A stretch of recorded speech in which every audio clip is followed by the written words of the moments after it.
মুসলিম উম্মার দ্বিতীয় প্রধান উৎসব ঈদুল আজহা বা কোরবানির ঈদ।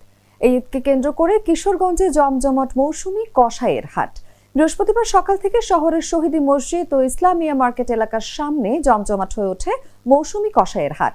জানা গেছে, ঈদুল আজহাকে কেন্দ্র করে অনেক শ্রমিক, দিনমজুর ও রিকশা চালক নিজেদের দৈনন্দিন কাজ ছেড়ে ভিড় করেন এই হাটে। এখানে গরুর আকার ও দামের উপর নির্ভর করে তাদের শ্রমের মূল্য নির্ধারণ করা হয়। তবে পেশাদার কসাইয়ের তুলনায় মৌসুমী কসাইদের মজুরি কিছুটা কম। মৌসুমী কসাইরা জানান, বছরের অন্য সময় তারা নিজ নিজ পেশায় নিয়োজিত থাকেন। কেউ নির্মাণ শ্রমিক, কেউ রিকশা চালক, কেউ সবজি বিক্রেতা, আবার কেউ দিনমজুর বা হকার হিসেবে জীবিকা নির্বাহ করেন। ঈদের এই সময় বাড়তি আয়ের আশায় তারা কসাইয়ের কাজ করেন। যারা কোরবানি দেন তারাও শহীদী মসজিদের সামনে বসা এই হাটে এসে দরদাম করে কসাই ঠিক করেন। জবাই, মাংস কাটাকাটি ও বন্টন সহ পুরো কাজের চুক্তি হয় এখানেই। আমরা সারাদিন কাজ করি, শ্রমিক মালিকে টেহা দেয় কিছু আর মাংস দেয়, বুঝলেন।